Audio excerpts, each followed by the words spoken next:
पक्ष सदस्यत्वाचा राजीनामा सोपवल्याची माहिती अशोक चव्हाण यांनी दिली आहे।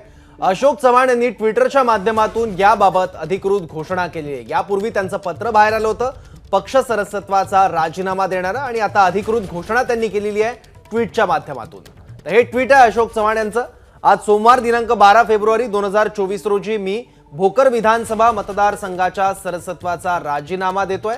विधानसभा अध्यक्ष राहुलजी नार्वेकर यांच्याकडे हा राजीनामा दिलाय, असा या ट्विटचा मजकूर आहे। आणखी माहिती घेऊ, आपले प्रतिनिधी राजू सोनवणे आता आपल्या सोबत आहे। राजू, राजीनामा दिल्याची अधिकृत घोषणा तर त्यांनी केली आहे, पण पुढच्या प्रवासाबद्दल काय? सौरभ, आपण अशोक चव्हाणांनी आमदारकीचा राजीनामा दिल्याची अधिकृत घोषणा ट्विटरच्या माध्यमातून केलेली आहे। आधी त्यांनी पक्षाचा सदस्यत्वाचा राजीनामा दिल्याची जे आहे ते पत्र बाहेर आलं होतं। आता त्यांनी अधिकृतपणे जे आहे ते राजीनामा दिलेला आहे, आणि हा राजीनामा दिल्यानंतर कदाचित आज संध्याकाळपर्यंत जे आहे ते भाजपच्या खासदारकीची यादी येण्याची दाट शक्यता आहे, आणि त्यामध्ये त्यांचं नाव असण्याची ही दाट शक्यता भाजपच्या सूत्रांकडून वर्तवली जाते। त्यामुळे आपण पाहतोय की अशोक चव्हाण हे भाजपकडून जे आहे ते खासदारकीची निवडणूक लढवण्याची शक्यता आहे, खासदार होण्याची दाट शक्यता आहे। त्यामुळे कुठेतरी अशोक चव्हाण यांनी राजीनामा दिल्यानंतर आता समर्थक आमदार जे आहेत ते सुद्धा आता सुरू आहे, मात्र ते आज राजीनामा देणार नाही अशा प्रकारची माहिती समोर येते। कारण अशोक चव्हाणांना आज जे आहे त्यांचं नाव यादीमध्ये येणं अपेक्षित होतं, त्यासाठी त्यांना राजीनामा द्यावा लागेल अशा प्रकारची जी आहे ती आठ टाकली गेलेली होती। त्यामुळे त्यांनी हा राजीनामा आज दिलेला आहे। त्यामुळे संध्याकाळपर्यंत जी यादी येईल भाजपच्या राज्यसभेची, त्यामध्ये अशोक चव्हाण यांचं नाव असण्याची दाट शक्यता आहे। त्यामुळे आता पुढे नेमकं अशोक चव्हाण आपली भूमिका काय मानतात हे सुद्धा पाहणं महत्त्वाचं राहील, कारण अशोक चव्हाण यांनी काँग्रेस का सोडले याचं सुद्धा स्पष्टीकरण देणार आहे। त्यामुळे अशोक चव्हाण नेमकं काय म्हणणार आहे हे पाहणं महत्त्वाचं राहील। ठीक आहे राजू, धन्यवाद या माहितीबद्दल।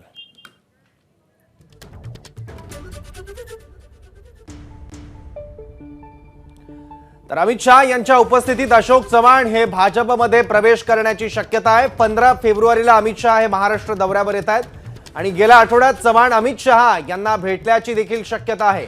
अमित शहा यांच्या उपस्थितीत अशोक चव्हाण हे भाजपमध्ये प्रवेश करण्याची शक्यता आहे। 15 फेब्रुवारीला अमित शहा हे महाराष्ट्र दौऱ्यावर येत आहेत, आणि तेव्हाच अशोक चव्हाण हे भाजपमध्ये प्रवेश करू शकतात। आणखी माहिती घेऊया आपले प्रतिनिधी सुशांत सावंतकडून। सुशांत, सौरभ, आपण जर बघितलं असेल तर अशोक चव्हाण यांनी आज आपल्या आमदारकीचा राजीनामा दिला। त्यानंतर अशोक चव्हाण नेमके भाजपमध्ये कधी प्रवेश करतील अशी चर्चा रंगलेली असताना जी आपल्याला आता खात्रीलायक सूत्रांकडून माहिती मिळते, त्यानुसार अशोक चव्हाण यांनी मागच्याच आठवड्यात केंद्रीय गृहमंत्री अमित शहा आणि भाजपचे राष्ट्रीय अध्यक्ष जे पी नड्डा जे आहेत त्यांची भेट घेतल्याची आपल्याला विश्वसनीय सूत्रांची माहिती दिली आहे। आणि आपली माहिती मिळते त्यानुसार अशोक चव्हाण यांनी या दोन्ही नेत्यांना सांगितलंय की आपला प्रवेश आहे तो केंद्रीय नेतृत्वाच्या उपस्थितीतच व्हावा। त्यामुळे केंद्रीय गृहमंत्री अमित शहा 15 तारीखला महाराष्ट्र दौऱ्यावर आहेत।